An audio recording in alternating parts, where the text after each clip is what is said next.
Today I'm making funnel cake nachos. First I'm going to make the batter, so I'm going to add 1 cup of pancake mix into a bowl. Next I'm going to add 3/4 of a cup of water. Then I'm just going to mix that up until it's combined.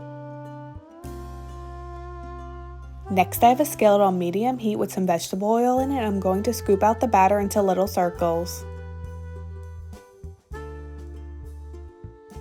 Now I'm just going to let this cook for a few minutes. Now that it's been a few minutes, I'm going to flip over the funnel cake chips and let them cook on the other side. Now that the funnel cake chips are done cooking, I'm going to put them on some paper towels to let the excess grease drain, and then repeat the process with the rest of the batter.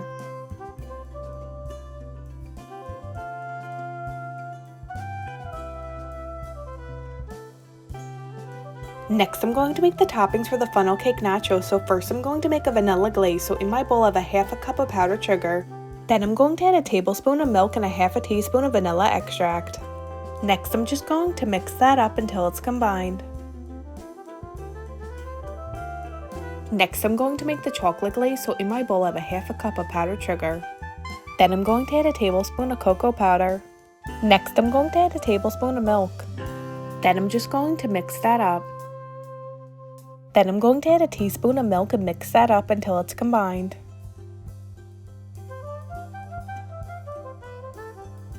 Now I have some of the funnel cake chips on a plate. I'm going to drizzle the vanilla and chocolate glaze.